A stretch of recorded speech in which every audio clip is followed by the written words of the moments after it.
Robert O. Gray from Roanoke, Virginia. Born of Virginia. From Roanoke. Uh-huh.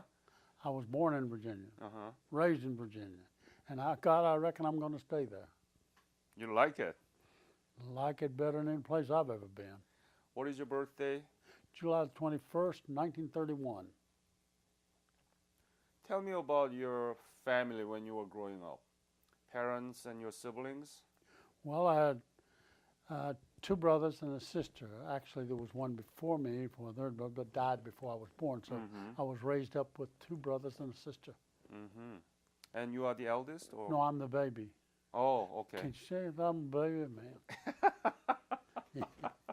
Yeah, I was the baby of the family. Oh, boy. What school did you go through there? Well, I went to a school, elementary school of Norwich for a while, Norwich School, Virginia Heights School. Virginia High School? Virginia Height School. I'm sorry. It was a middle school. Well, Yeah. no, it was less than middle. Woodrow Wilson was a middle school. Yeah. And I left school to join the Army. When? And well, I actually joined the Army on January the 5th, 1949. 49? Yeah. You joined Army? I joined the Army. I wasn't old enough to join. Why? Why did you join the Army? Why did you? It seemed like the thing to do at the time.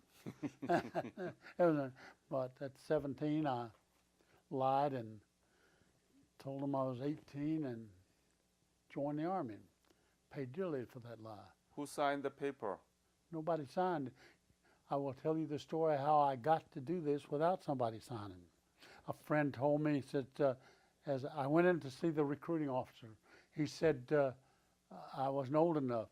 I come out and the guy said, just go up to the post office and get a draft card and that'll make you old enough.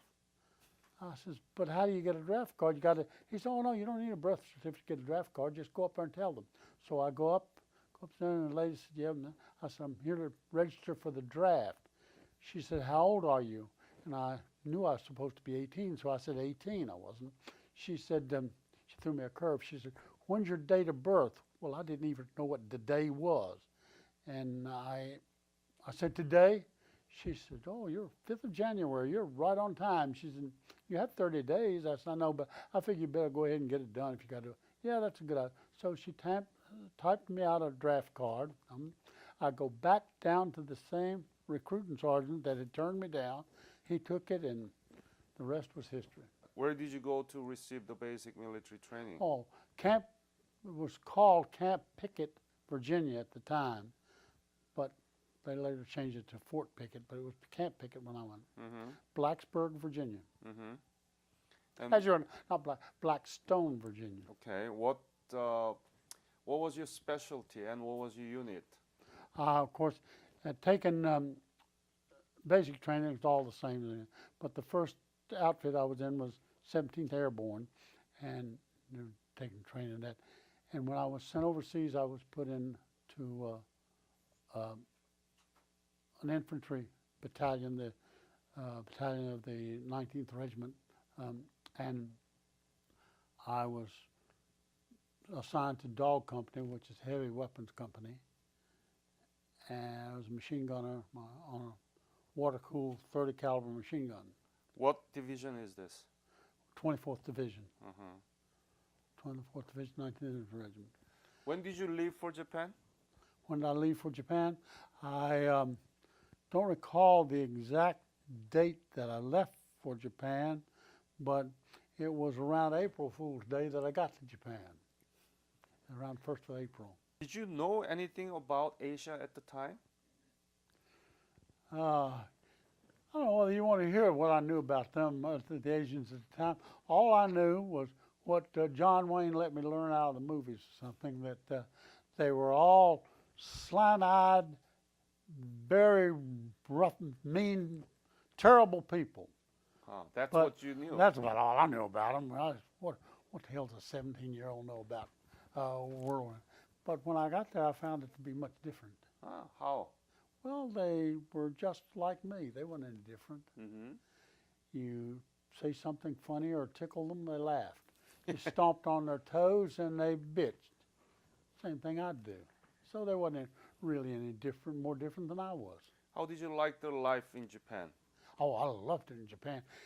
Man, how did I like it? If that damn war hadn't started, I'd probably still be in Japan. That was the best kept secret the Army had, was the occupation of Japan. I mean, what did you like most in Japan? Food or people or the culture? Now, ain't that a dumb question, neighbor? Mm. I like the good-looking women they had there. What do you think I liked most? You can eat food anywhere. But And you have your daughter and granddaughter here. What is your name? Oh, I'm Robin. This is Robin? Jessica. Jessica. Okay. so, you see, no, I like the same thing every other teenage boy liked. It's universal. It don't make any difference whether you're Chinese, Korean, French, or whatever y'all like to think. Thank you for being honest. So, what kind of training did you go through in Japan? Well, I was, as I said, first I was second gunner on a water-cooled machine gun. And the first gunner carries the tripod, sits it down. The second gunner carries the gun, sits it down.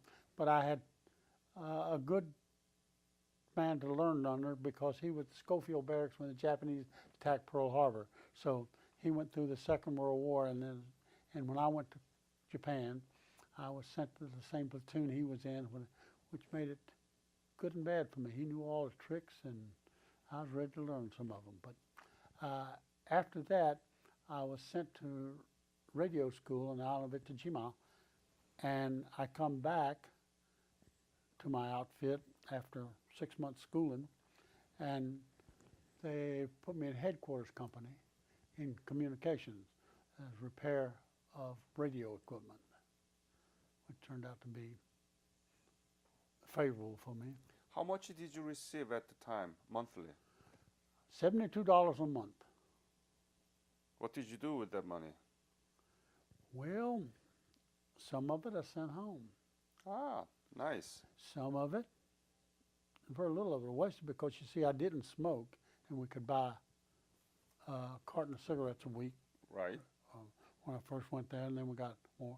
Or we could buy some candy bars, and we could buy soap. And the Japanese liked those very much, so I started me a little business, legally or illegally, but it worked out fine. I bought my rations and sold them that I didn't need. I didn't need the cigarettes. Right. Wasted good beer money. And therefore, I didn't have to worry about money because I had enough money to live off. I could sell cigarettes and things and live off of it, and did. Now, was it legal? No, but a hell of a lot of things we do aren't legal. Our politicians do a lot of things that aren't legal. Had you imagined that you would involve in Korean War? No, most of us didn't even know where Korea was. Mm-hmm. Now, I did know, I was smart enough to know where we were, and I knew, and not having to do with my teaching in school, but when I was on the island of Itajima, going to school, I went to school at what had formerly been the Japanese Naval Academy prior to the Second World War. And when we were in occupation, we took it over, our government took it over and made a school command out of it. Well, there was a lot of information about there, and learned that Korea was called Chosun by the Japanese. Yeah. So I knew that Korea was a peninsula out there called Chosun, and that other things that the Japanese did that gave me some insight to what, and I learned that in this building up there. There was so much information. Not that I was trying to get smarter, it just interested me. And So you were very knowledgeable about Korea. I knew a whole lot about Korea. I knew that the Korea had been occupied by the Japanese for so many years, and that the Koreans had to live by what the Japanese mandated or not live. They had it narrowed down to that. When I was, maybe get a little ahead, when I was captured by the Chinese, I knew they weren't Korean. Mm-hmm. Mm-hmm. And some people say, well, how did you know they were coming? I told Lieutenant Osborne was coming. I said, because they don't understand Japanese. And I said, all Koreans my age understands Japanese. And at the time, they did. Maybe not at your age, but your parents, grandparents, some before you, all of them understood some Japanese because that was what they had to use. When did you came to know of the breakout of the Korean War? Oh, when did I know that the breakout of the Korean War?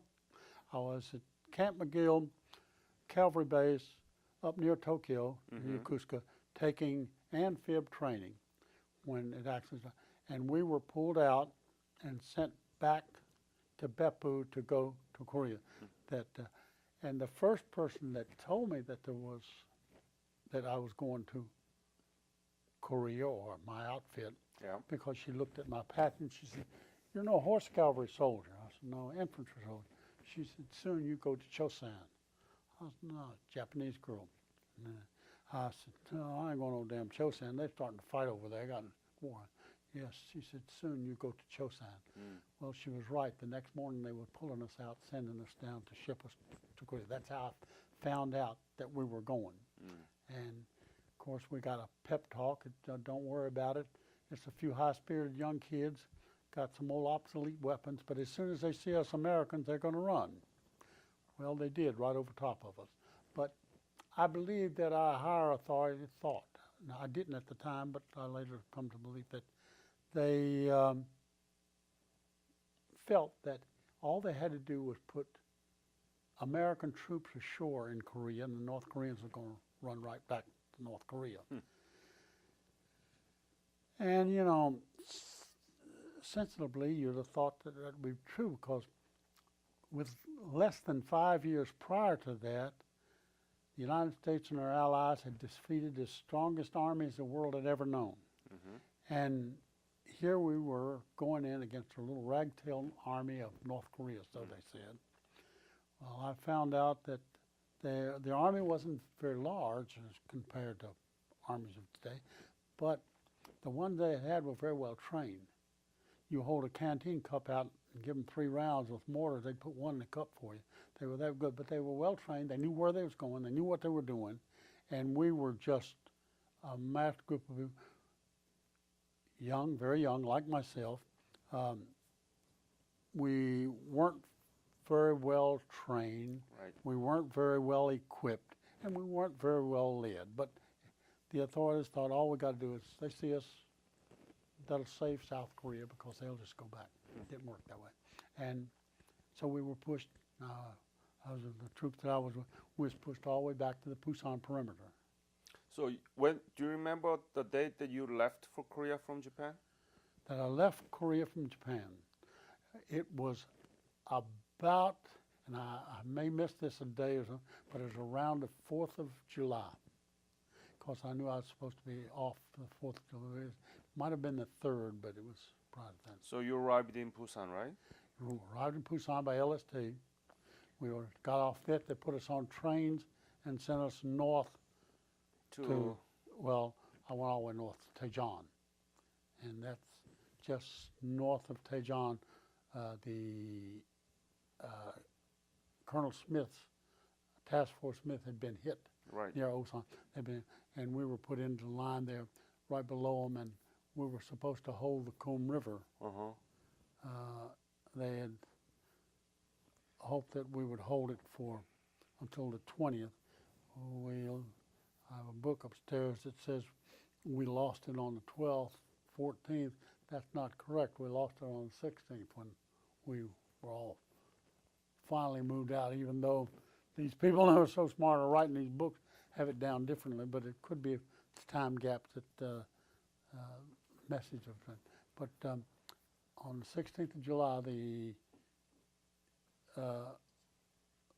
battalion, or the 19th Regiment, was virtually wiped out. We put it that long ago. We lost a lot of it. And then, of course, they felt if they lost at the Coom River, they would lose Daejeon, and they did.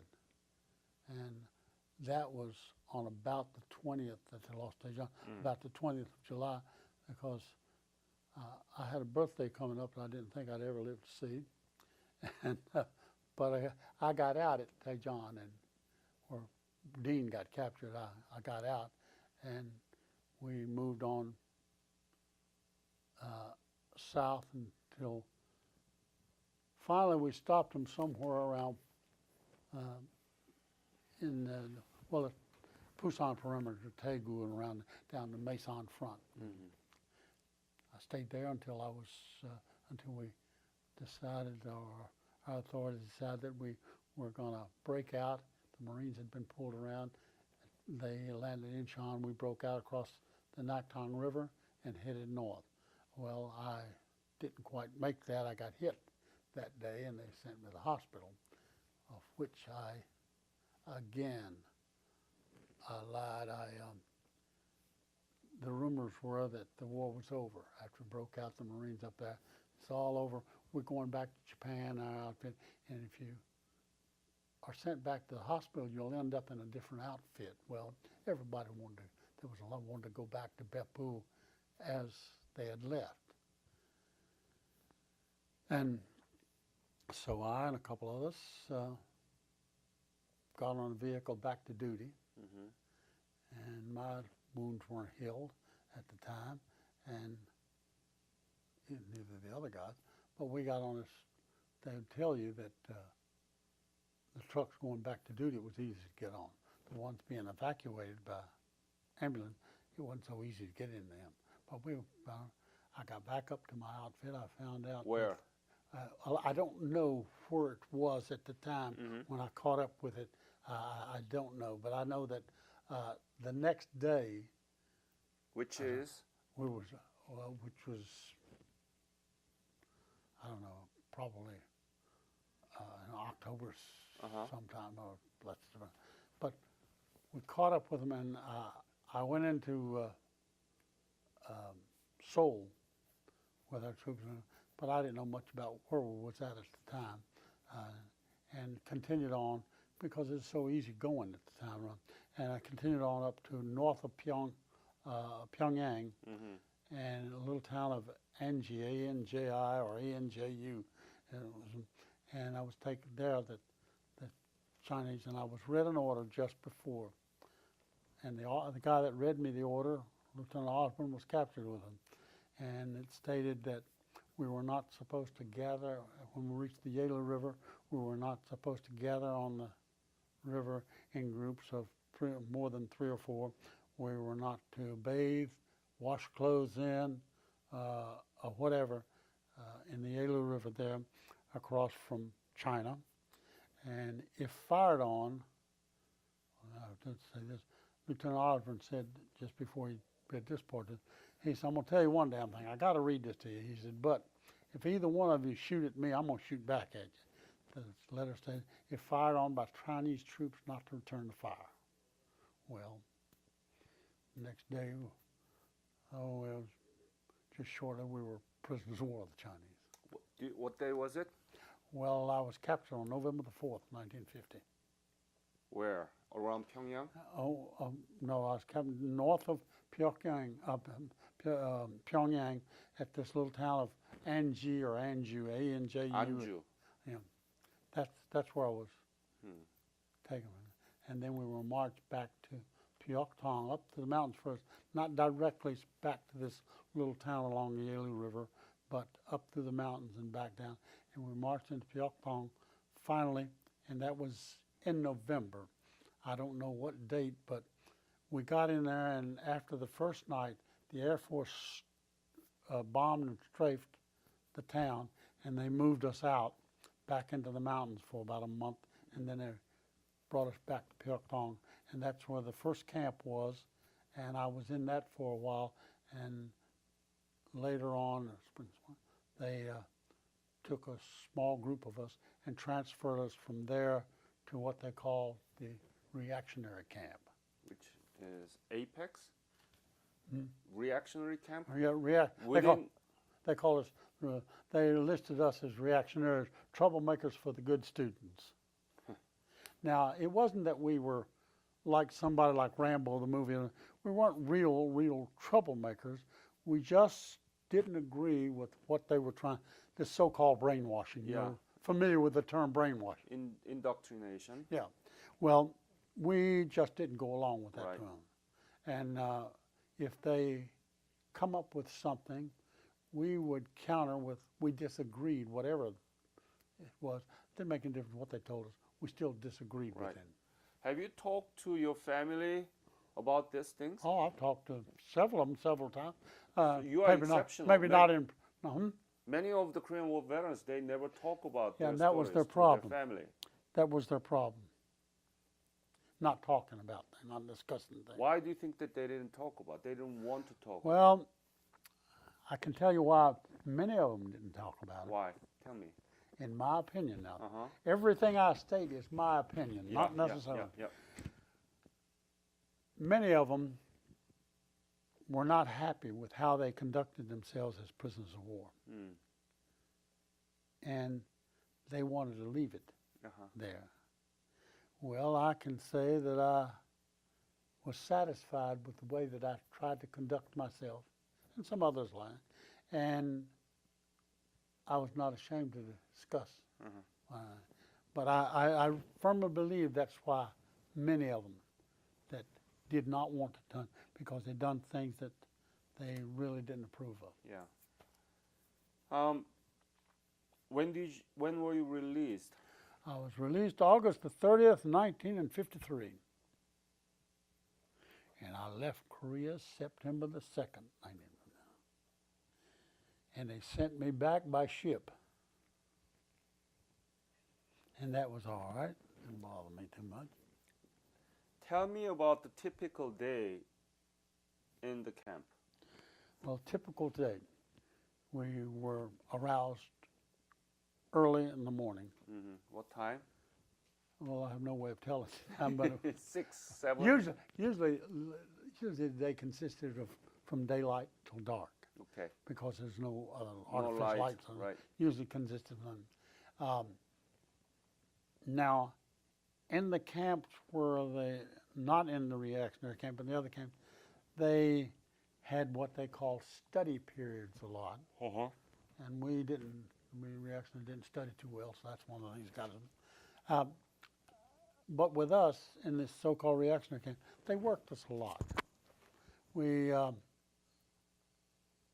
But inadvertently, they did us a favor by working us.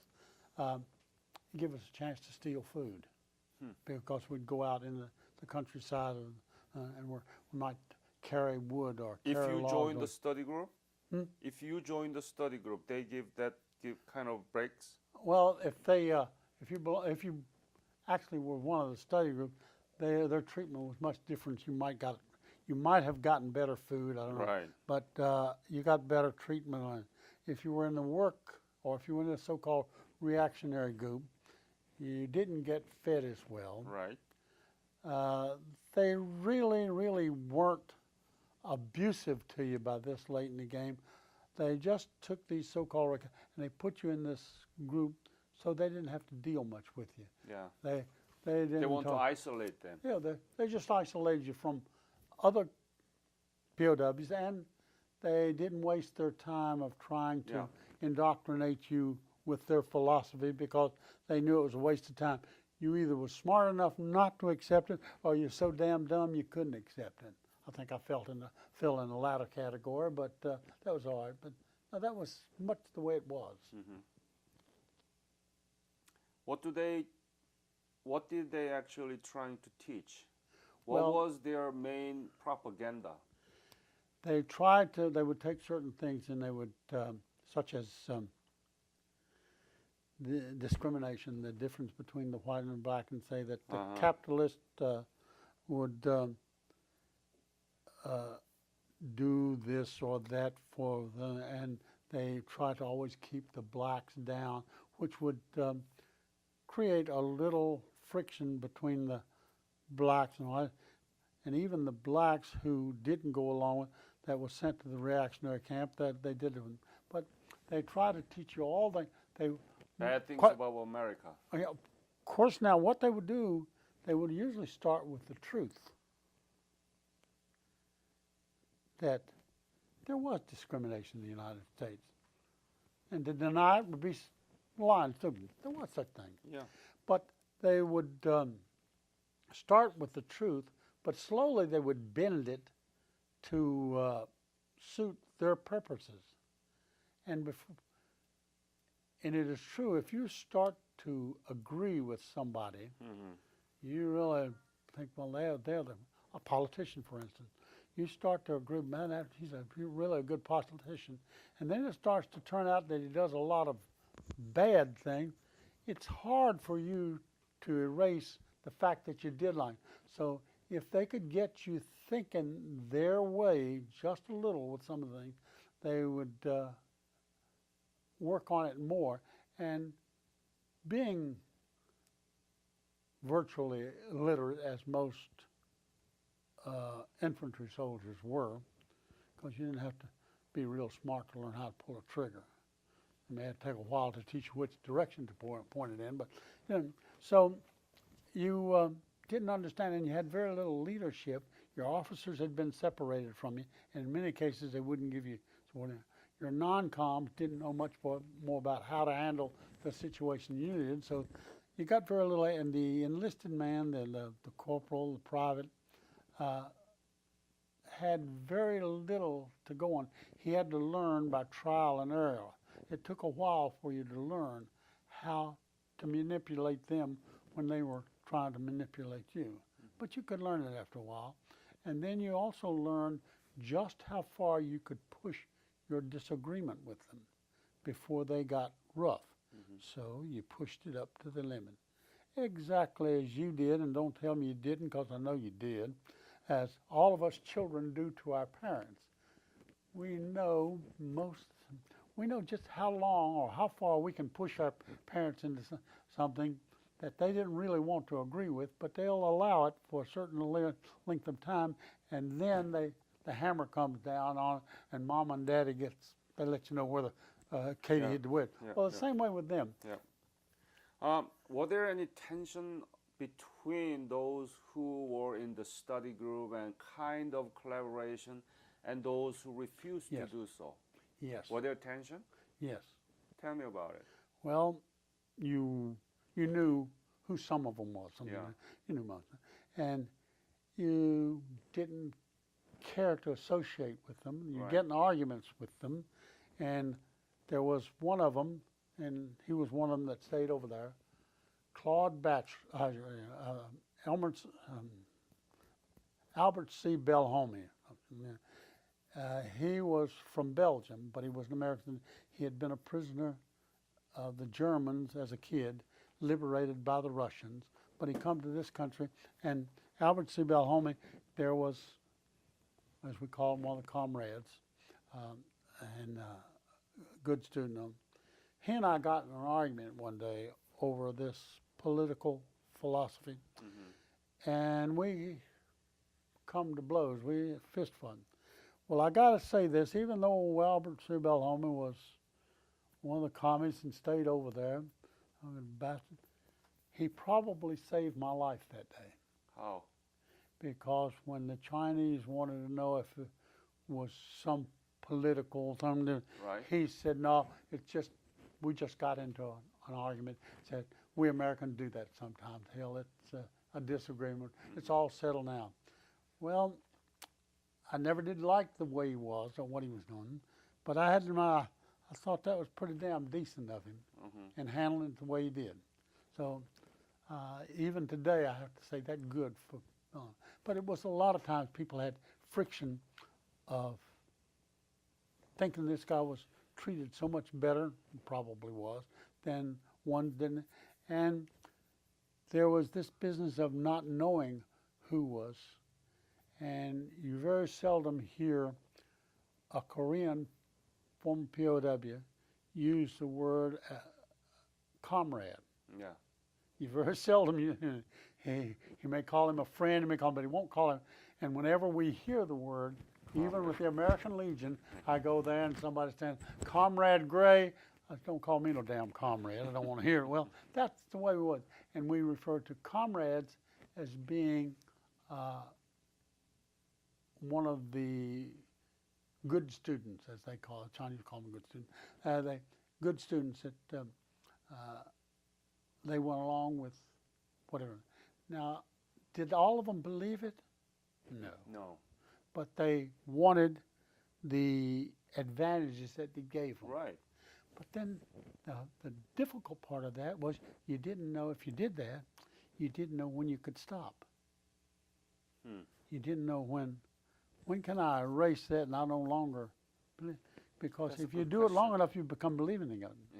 So with us in the so-called reactionary group, we just never agreed with anything. If they told us that, boy, ice cream sure is good, hell, I never did like ice cream. But that's the degree we were. In Pyeongdong, do they cook the food for you, or did you have to cook for yourself? Both ways. At one time, they allowed us to cook for ourselves, but that didn't work out very well because of facility. Yeah. So they cooked for us. Now, at one time, they had GIs or doing the cooking, Right. but they were supervising them. But they also had just now when we were in this so-called reactionary camp, our guys did all the cooking, but for us, it was much smaller, and they issued the communists. They issued the whatever it was, and not rice. How many meals a day? 2, When? morning and evening. And I heard from other POW that there was somebody who refused to eat because they were thinking about dessert or something better. And is that true? No, I can say this, that I was with a lot of different ones, and I guess maybe we in the reactionary group was a little hard of it. But no, I can say that when people are actually dying of starvation, Right. I mean, when they've reached the last stages, Right. I don't know what the medical would say about it, but I can tell you what really, some guys, they reach a point that they won't eat anything. They're starving to death, but they may reach a point where they won't eat anything. They may be thinking, I want chocolate cake. I'd eat chocolate cake. Chances are if you had chocolate cake, they wouldn't eat it either, or couldn't eat. But they reach a point where in the last few days, they have something on their minds and they're totally dedicated to it. That's the only thing I ever seen like. What made you go through all those unbelievable ordeals? What made you through? Well, Was it faith or was it, what was it? I can't answer that, and I don't think anybody really truthfully can answer it. I've been asked, was it the country boy that survived better than the city boy, or was it the educated better than the uneducated, or the other way around? No. Some of the very well educated died very short. Some lived. Some of the country boys didn't survive any better than some of the city boys. The little scrawny character may survive better than the big husky guy.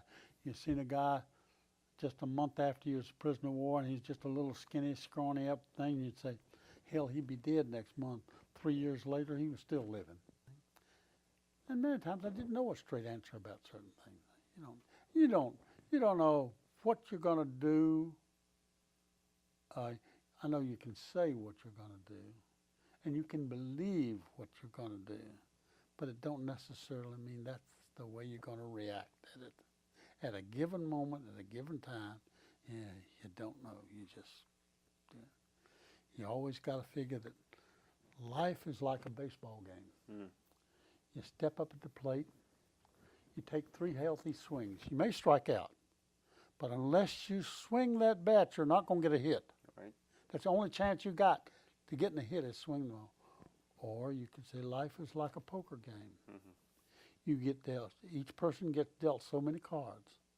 Some people get good hands and play them poorly, and they lose.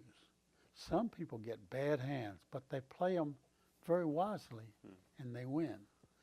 So, no. So it's not fair. Is it fair? What the hell is fair? Right. What's fair? Ain't nothing fair. It's just It happening. happened. There's no damn thing It's fair. just happening. No, hell no. Look, as good looking and smart as I am, I should have been in Hollywood. You're right. But hell, life ain't fair. Okay. But it's real. Uh-huh. No, you just, That's how you understand your experience as POW? oh yeah, life ain't fair. Hell, who the hell? I never said it was fair. Why am I here? Well, who the hell knows? But no, life's not fair. I like this interview. No, Huh? We can keep life- going it, huh? You know, life is not just, and there's no such thing as comparing truth and justice. Mm-hmm. Truth is one thing. Justice can be terribly unfair, but it's still truth. Truth is that things that are unjust and are done, it's truth that they were done unjustly, but you can't compare. When did your parents come to know that you are in North Prisoner Korea? war camp? Yeah. Oh, when I got back, I guess, because they never really had any official notice that I was a prisoner until just shortly before. Well, when I was ready to be released, or was released to come back, did they know that I was still alive? They had no official. They had a letter from someplace, some communist organization in the state here wrote that I was prisoner of war. But as far as the United States government was concerned, they never got an official notice that I was alive. No. Yeah, but I think it was only 1952 that North Korean authority released all the names of the prisoner of war.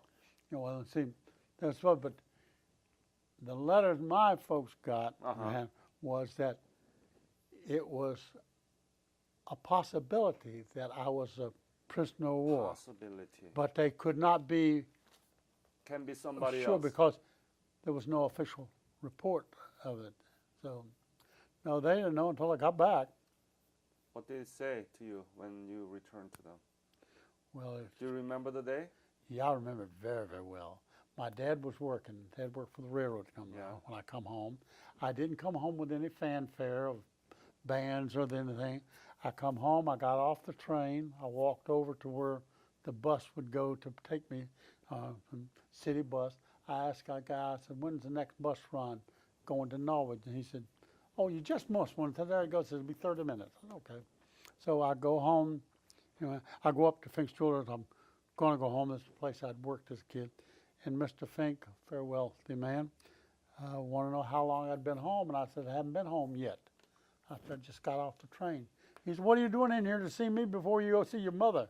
So he had one of the girls call my mom, had another one to call me a cab, and he said, you go home, see your parents, and then you come back. So I go home, I get out of the cab, nobody around. It's just family then. I go in, well, my dad had been told since I'd called or that I was there in town to come. So my mother called the shops over there, and they were sending him home. Well, I'm standing in the yard with my back to him when he come in. I didn't turn around. He walked on, because my dad away of things. He said, what the hell are you doing here, boy? And he goes on by into the house, and he asks my Go mother. by you? Yeah, walks on by. He goes and was a reason but behind it.